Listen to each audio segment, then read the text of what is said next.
Ya, bismillahirrahmanirrahim. Assalamualaikum warahmatullahi wabarakatuh. Ya, pada pertemuan kali ini saya akan coba membahas mengenai bahasa pemrograman berbasis web. Ini merupakan materi lanjutan dari materi kita sebelumnya, yaitu kita sudah membahas tentang jaringan komputer. Seperti yang Anda sudah pelajari bahwa jaringan komputer itu adalah kumpulan beberapa komputer yang saling terhubung dan terjadi transaksi data di antara kumpulan komputer tersebut. Dan akhirnya nanti kita bisa kelompokkan menjadi beberapa kelompok berdasarkan skala, yaitu mulai dari LAN, MAN, dan WAN. Nah, pada pertemuan kali ini kita akan coba untuk membahas lebih lanjut, yaitu tentang pemrograman web. Mohon maaf bagi yang ingin absen, silakan Anda absennya di Smart System. Di situ ada chat forum, ya, ada chat forum di sini. Anda bisa lihat. Sebentar, mohon maaf. Saya akan coba tampilkan ke Anda.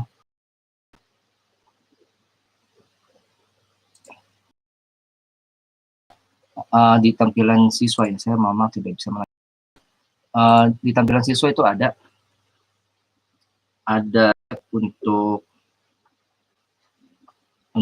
forum, silakan Anda ketik hadir dan Anda kirim chat ke sana.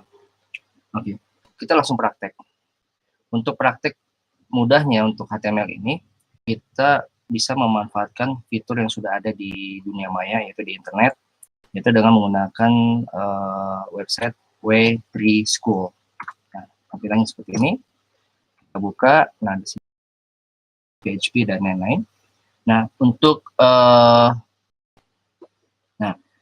dengan menggunakan W3 School, kelebihannya adalah ketika kita belajar HTML, kita bisa belajar try it yourself. Nah, dia akan membuka jendela baru. Maksudnya apa? Dari contoh kode yang ada di sini, itu bisa menghasilkan tampilan HTML seperti yang ada di sebelah kanannya. Nah, seperti ini. Sebagai contoh, saya akan coba, di sini saya ganti selamat datang, misalkan. Nah, di bawahnya belajar untuk melihat perubahan yang terjadi pada kode ini dan tampilannya nanti seperti apa. Anda cukup mengklik tombol run. Nah, ini dia hasilnya. Selamat datang, belajar HTML itu mudah. Nah, itu dia. Nah, jadi untuk kode HTML di sini kita bisa lihat supaya mudah terlihat oleh Anda semua. Kode HTML head seperti itu.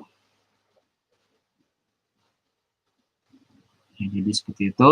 Nah, sebagai contoh, ini adalah kerangka dari pemrograman HTML. Ya, memang sangat sederhana sekali. Namun ini masih kosong. Jadi kalau kode ini kita jalankan, kita klik run, maka hasilnya adalah kosong. Nah, teks yang akan kita tampilkan bisa kita tuliskan di sini, di antara tag body dengan slash body. Misalkan saya tuliskan nama buah, misalkan mangga. Nah, saya klik run. Nah, akan muncul tulisan mangga. Nah, kemudian saya enter. Saya tulis misalkan jeruk, kemudian sini anggur. Nah, ketika saya run, nah ternyata ada sesuatu yang tidak sesuai dengan harapan kita. Kita kan tulisnya di sini pindah baris ya, tapi pada hasil tampilannya dituliskan secara melanjutkan ke arah kanan seperti itu.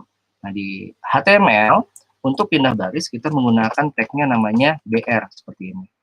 Nah, sehingga kita harus tambahkan ketika kita ingin mengganti baris. BR itu singkatan dari break line alias pindah baris seperti ini. Nah, ketika saya coba jalankan kembali, kita klik run. Nah, hasilnya akan seperti ini. Ya, ini adalah contoh dari pemrograman HTML yang masih sangat sederhana sekali dan masih basic. Oke. Nah, kita coba lanjutkan.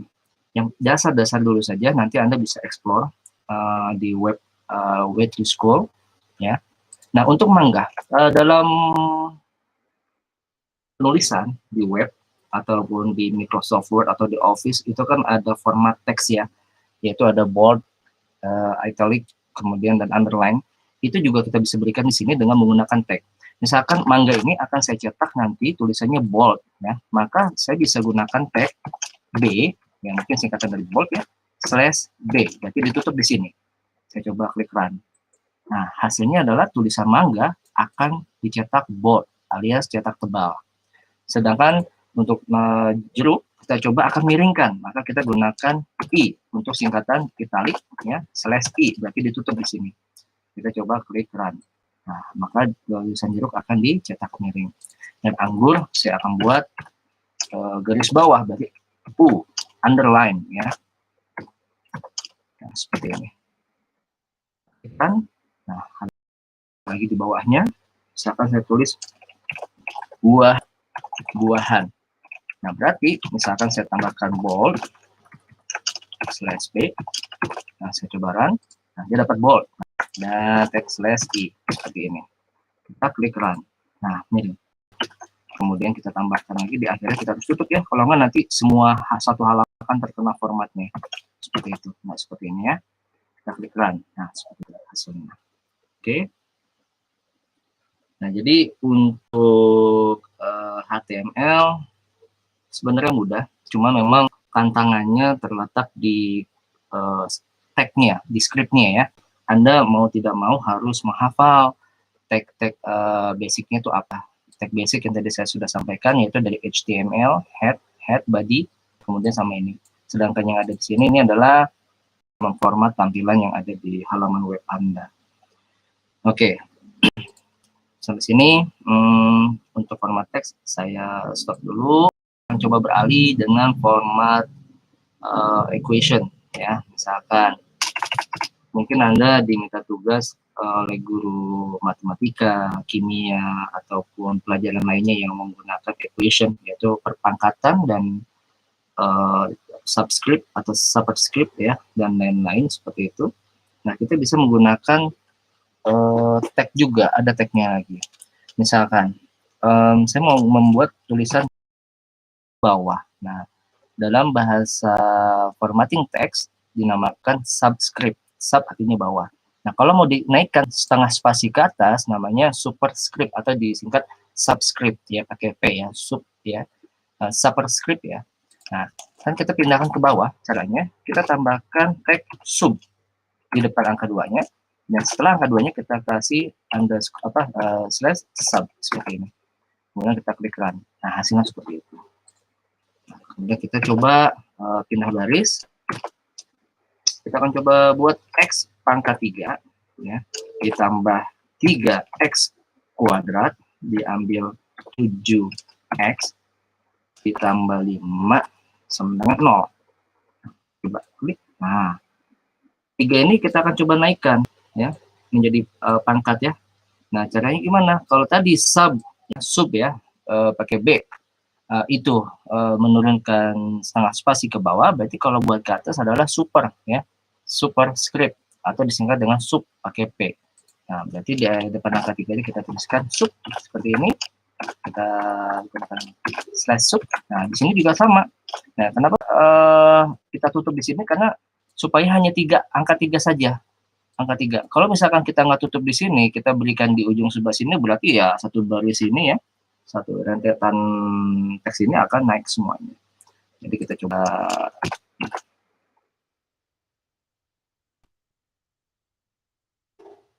Nah, ya. Kita klik run. Nah, itu dia hasilnya. Nah, ini untuk penggunaan HTML yang menggunakan format teks. Ya, nanti video ini bisa Anda play ulang kalau memang tadi saya penjelasannya itu buka Google. Di situ tidak ada lagi penyampaian materi, tapi Anda boleh bertanya. Insya Allah ya, Anda boleh bertanya bebas dan kita langsung praktek. Jadi setelah ada penugasan dari saya nanti ada kendala tolong dicatat. Nanti pekan depannya kita buka Google Meet, Anda bebas bertanya setiap kendala Anda yang Anda hadapi. Oke. Nah, selanjutnya tabel ya. Tabel itu kalau dalam HTML kita awali dengan tag namanya table. Kemudian kita kasih border. Border itu adalah garisnya. Garisnya adalah 1. Kalau kita kasih 2 berarti lebih tebal lagi, dan selanjutnya. Dan kita tutup dengan slash table seperti ini. Oke. Nah, sebuah tabel itu kan terbagi 2 ya. Ada kolom, ada baris ya. Ada kolom, ada baris. Nah, untuk menentukan sebuah baris diawali dengan tag namanya tr. Nah, berarti ini ada berapa baris? Ada 1 baris, karena 1 baris itu diawali dengan tag tr dan ditutup dengan tag slash tr. Berarti ini kita punya 1 baris seperti ini. Nah, tetapi setiap baris itu wajib punya kolom. Nah, kolom itu kita kasih namanya td. Nah, kenapa td? Ya, harusnya kenapa nggak tc gitu ya? Table kolom gitu kan. Kalau ini kan udah tr ya, table row. Nah, singkatan tr itu singkatan dari table row. Sedangkan td ada singkatannya juga, table data. Jadi data ya, atau cell. Nah, td ini misalkan saya tuliskan 1. Nah, supaya mudah saya kopas aja ya, Ctrl C, Ctrl V sebanyak 3. Kemudian ini saya ubah menjadi angka yang lain. Nah, ketika saya klik run, hasilnya seperti ini. 1, 2, 3. Ya, jadi kalau Anda baca dari kodenya, ada sebuah tabel, isinya ada berapa baris? Ada 1 baris, dan 1 barisnya ini memiliki 3 kolom, 1, 2, 3. Nah, apa hasilnya kalau kita kopas ya? Seperti ini. Nah, tapi supaya nggak membingungkan Anda, saya ubah ada 3 kolom. Ya, masing-masing barisnya ada 3 kolom. Nah, total, nah, maka backgroundnya akan memiliki warna cyan. Atau Anda kasih warna red. Nah, seperti ini. Lalu tambahkan depannya huruf light. Nah, oh nggak bisa ya? Beda. Blue. Coba kalau light blue bisa nggak ya? Light blue. Nah, itu bisa kalau light blue. Berarti light red nggak ada. Tapi kalau blue, kita lihat ya. Nah, tapi syaratnya nama warna yang digunakan dalam kode HTML adalah dalam bahasa Inggris. Jangan Anda gunakan misalkan merah gitu ya. Dia nggak akan kenal. Ya, mungkin akan asal seperti itu ya. Jadi gunakan bahasa Inggris untuk menentukan nama warna yang akan Anda gunakan. Lalu kalau misalkan warnanya apa, saya nggak mau warna kuning yang memang benar-benar kuning seperti ini, atau biru yang tadi, saya ingin menggunakan kombinasi warna RGB ya, red, green, blue. Nah, Anda bisa gunakan hashtag seperti ini. 2 digit pertama dalam heksadesimal itu untuk warna merah. Misalkan saya kasih heksadesimal itu, saya jelasin dulu deh. Heksadesimal itu angkanya mulainya dari 0, 1, 2, 3, 4, 5, 6, 7, 8, 9, tapi nggak ada 10. Angka 10 diganti dengan huruf A. Nah, B itu 11, C, D, E, F, sampai F ya. Angka tertingginya adalah 15. Nah, misalkan 2 digit heksadesimal yang pertama di sini menunjukkan warna merah, saya kasih FF, misalkan angka tertinggi. G, untuk 2 digit selanjutnya, biru, saya kasih 0. Maka dengan kombinasi angka seperti ini akan menghasilkan warna merah. Nah, kita balik. Ini kan untuk merah ya. Nah, sekarang tengahnya kita kasih FF. Ingat, R, yang depan ini R, red, green, hijau ya. Ini apa? Blue. Nah, kalau di tengah-tengahnya kita kasih FF, berarti warnanya RG, berarti green. Nah, seperti itu. Nah, lagi, geser ke kanan ya. Berarti warnanya adalah biru. Lalu bagaimana kalau saya kombinasi? Misalkan kita asal ya, 1, 2, 3, 4. Nah, seperti apa? Nah, seperti ini. Atau 00, seperti ini Pak. Gimana? Nah, warnanya kurang bagus ya. Kita coba yang lain aja. 00, misalkan 77, 33, misalkan. Nah, seperti itu. Sebenarnya bisa juga sih kalau Anda buka web ya, misalkan pick color ya. Pick color online. Ini tuh bisa, nah itu dia. Anda bisa dapat kodenya misalkan di sini tuh dia. Nah, misalkan ya warna biru yang ini nih. Klik. Nah, di sini ada kode heksadesimalnya, Anda Ctrl V. Nah, kita klik, nah itu warna biru. Itu yang kita ambil di contoh gambar ini. Atau menggunakan aplikasi seperti Photoshop dan lain-lain. Kita lanjut ya. Kita akan memasukkan apa nih? Gambar ya. Dalam halaman web juga ada gambar yang bisa kita masukkan, yaitu dengan menggunakan tag namanya img, kemudian src, kemudian tanda petik 2 ya, kemudian width, ya, width, kemudian height. Ya, saya jelaskan dulu ya. SRC singkatan dari source, artinya sumber gambarnya itu dari mana. Width artinya lebar gambar, height itu tingginya gambar. Saya supaya tampil dengan utuh di sini, saya nggak akan kasih ukuran yang besar. Saya kasih misalkan di sini 200 ya, 200 pixel, ini satuannya pixel, tingginya saya kasih 100. Nah kita coba, alhamdulillah, baik ini tangsel, oke. Nah kita klik gambar.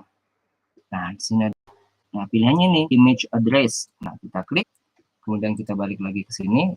Nah kita paste di source. Nah seperti ini. Jadi ada HTTP, upload Wikipedia. Nah di sini ada extensionnya JPG. Kalau sudah kita coba klik run. Nah seperti ini. Tapi memang gambarnya nggak proporsional karena memang kita ngasal ngasih ukurannya. Coba kita pakai itu jangan 200, misalkan 150 deh. Masih kurang juga. 110 mungkin. Nah, sudah agak lumayan, kayak 100 kali 100 ya. Nah, 100 kali 100 ternyata ukurannya. Ya. Jadi untuk memasukkan gambar ya contohnya seperti ini. Oh iya, mungkin tadi ada bertanya-tanya, Pak kok kalau IMG nggak ada /IMG? Ya, ada beberapa tag itu single, nggak berpasangan. Nah, tapi ada beberapa yang berpasangan. Apa namanya? Materi atau yang bisa Anda pelajari ya. Misalkan di bagian editor, bisa juga menggunakan Notepad nanti. Nanti Anda menggunakan Google Chrome secara offline ya. Jadi Anda bisa satu ini ya, H1 ini artinya header. Header itu artinya judul. P ini singkatan dari paragraf. Nah, jadi membuat patul. Nah, ini bisa Anda pelajari di sini tuh. Kita coba misalkan style. Style itu ternyata tulisannya bisa diganti warnanya. Nah, misalkan image tuh ada contohnya di sini. Nah, seperti yang tadi saya coba contohkannya. Nah, ALT ini ketika kita arahkan, saya contoh gini aja deh, saya copy ya. Copy paste di sini. ALT itu sebenarnya gerakan mouse ke arah gambar tersebut. Seperti ini. Oh, nggak langsung tampil ya, karena mungkin dalam, nah di sini mungkin tadi saya nggak jelasin nih tentang TH. TH itu header, judul. Jadi bedanya kalau tadi langsung menggunakan TD itu kan hanya table dan masih banyak lainnya ke bawah. Oke, sekarang kita coba-coba lagi. Lalu bagaimana memasukkan, misalkan ada sebuah apa ya?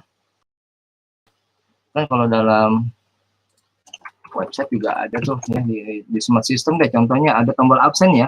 Nah, tombol absen itu bisa kita buat dengan menggunakan tag namanya button /button.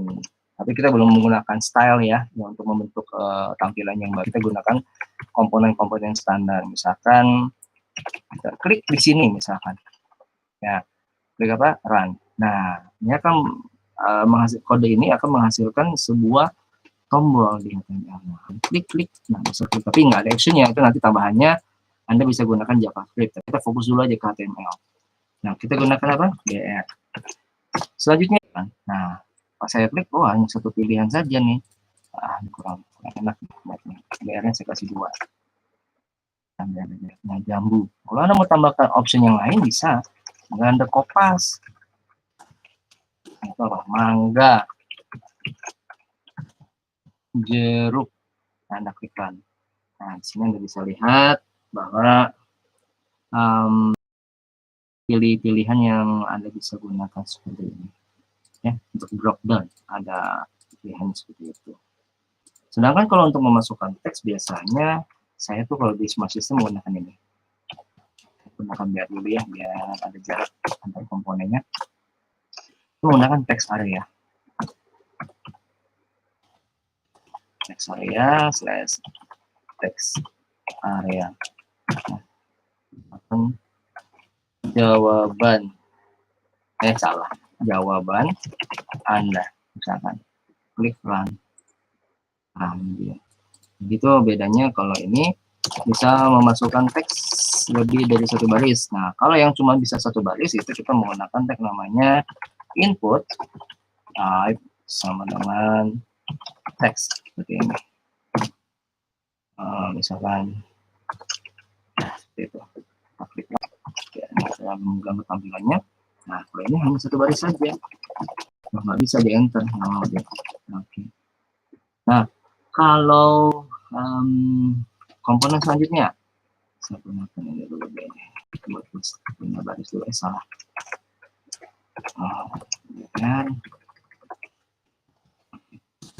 video ya, ini oke. Name, kita harus kasih name, misalkan ikan, misalkan seperti ini.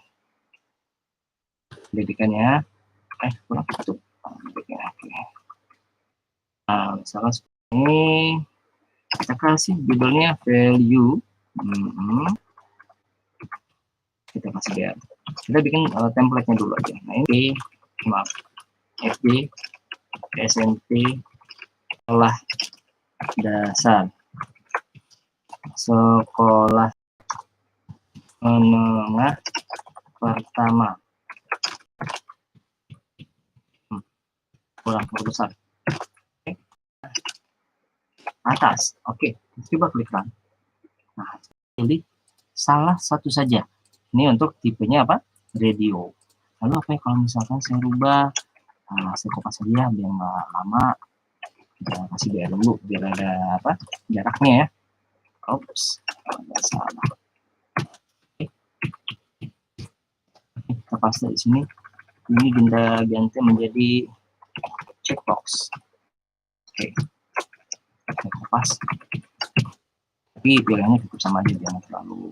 Nah, beda ya. Kalau ini hanya salah satu komponen, ini namanya radio button atau ya radio button ya, radio button atau radio saja cukup.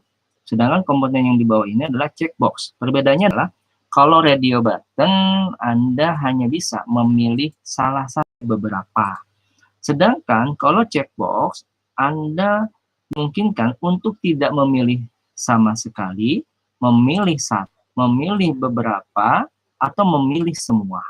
Nah, bedanya di situ. Mungkin lebih jelasnya kayak gini. Kalau untuk radio button, cocoknya untuk data apa? Coba kira-kira menurut Anda. Ya, contoh yang paling tepat untuk radio button adalah jenis kelamin. Betul. Kenapa? Karena jenis kelamin itu tidak boleh Anda memilih lebih dari satu, atau tidak memilih sama sekali. Jadi Anda wajib memilih satu. Apalagi agama, ya untuk agama juga sama, Anda harus memilih salah satu. Sedangkan untuk contoh checkbox biasanya digunakan yang paling umum, yaitu adalah untuk hobi, ya berarti gitu ya.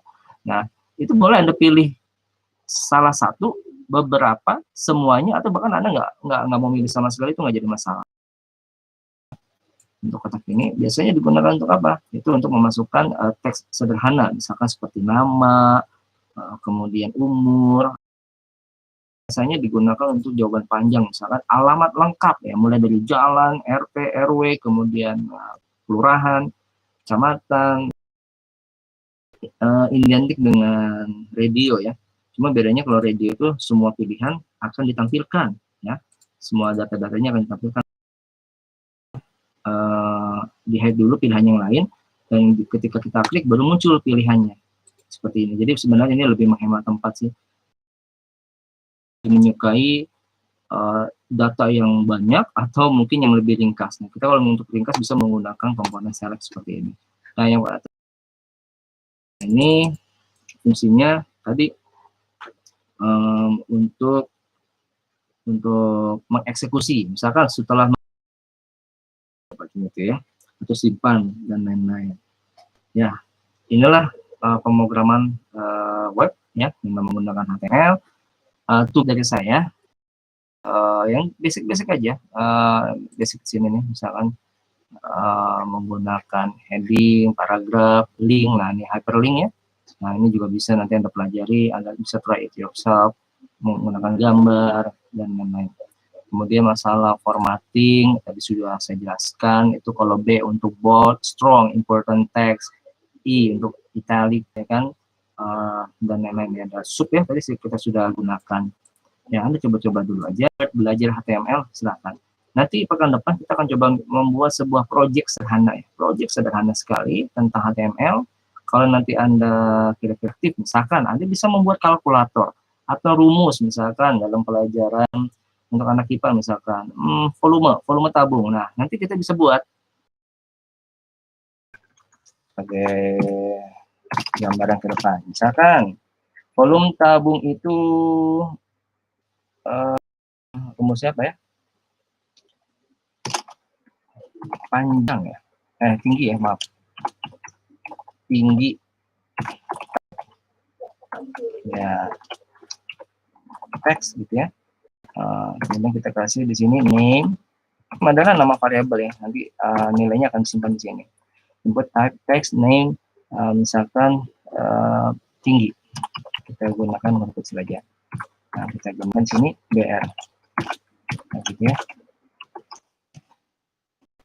Ya, tinggi tabung ini, oke, jari tabung berarti ya kan, jari tabung.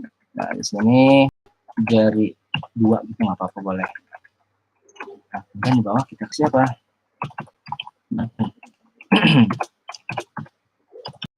Volume ya, kemudian kasih lagi br, ingat br buat public line ya, tapi alias ganti baris. Volume tabung, nanti hasilnya akan muncul di sini.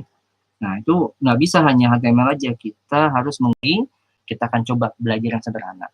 Jadi bukan hanya untuk anak IPA ya, anak IPA juga sama. Misalkan harga barang berapa, nah nanti diklik total bayar. Contoh yang sederhana dulu saja. Nanti kalau yang selanjutnya buat anak IPS bisa nanti, jika total pembayaran di atas 1 juta maka diskonnya sekian. Kalau di atas 5 juta diskonnya sekian, dan selanjutnya.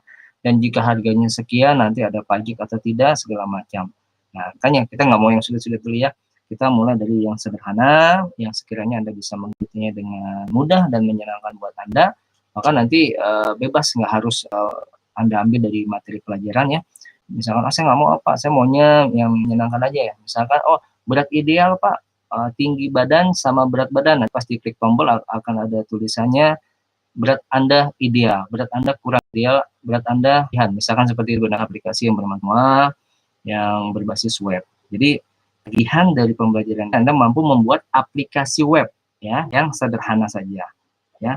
Di sini jadi orang lain bisa memanfaatkan aplikasi Anda itu untuk menyelesaikan keperluan mereka atau permasalahan mereka ya. Misalkan ini kompleks sih, nggak sederhana. Misalkan hitung faraid ya, hitung harta waris misalkan, atau apa ya apa sajalah yang Anda rumus statistik ya, misalkan itu pelajaran lagi ya, makanya nanti Anda coba hubungkanlah dengan hobi-hobi Anda. Oke. Masih ada waktu kurang lebih 4 menit lagi. Jadi umum ya tentang pemrograman web. Pemrograman web ini sebenarnya sih kalau di bidang IT ya, ini merupakan pekerjaan yang cukup menjanjikan. Anda nanti bisa programmer web. Nah, Anda bisa lihat nih, yang berinformasi situs lowongan, berkisar nggak terlalu fantastis ya, tapi lumayan lah. Masalahnya gini, web developer ini adalah profesi yang memungkinkan Anda tuh bekerja dari rumah, bukan karena WFH, karena corona. Dan dari awal sebelum corona, web developer itu ada 2, memang full time, ada ya perusahaan yang memang overload job ya, nanti dia kerjakan di rumah, kan pekerjaan ini sambil berlibur ya, berlibur ke suatu daerah, kemudian Anda pas waktu-waktu luang Anda kerjakan lagi. Ini suatu pekerjaan yang cukup mengasihkan. Nah, tapi tentunya ada tantangan-tantangan tersendiri yang mungkin nggak semua orang tuh menyanggupinya ya. Di antaranya ada kemampuan desain grafis yang mumpuni, kemudian problem solving ya, harus membuat algoritma yang sesuai dengan kebutuhan klien. Nah, itu menjadi tantangan tersendiri. Tapi setidaknya kalau Anda sudah punya basic web programming, ya ini ya, Anda bisa banyak tutorial lah di YouTube ya. Kalau Anda mau belajar sendiri bisa nih. Programming. YouTube channelnya. Nah, ini dia. Kalau salah ini kalau salah. So get this, every 1.0. Sebentar, iklan. Oke. Nah, ini dia. Kembali di channel web programming Unpas, Anda bisa. dan kali ini Anda bisa buka aja nih web programming Unpas. Dia membuat video yang mudah kita pahami dan kita bisa ikuti. Tapi nanti setelah Anda sudah bisa mengikuti materi dasar yang saya berikan melalui mata pelajaran BTIK. Tapi kalau memang Anda sudah menemukan bakat Anda di web programming, setelah belajar ini nanti kan kita ganti topik lagi nih. Tetap boleh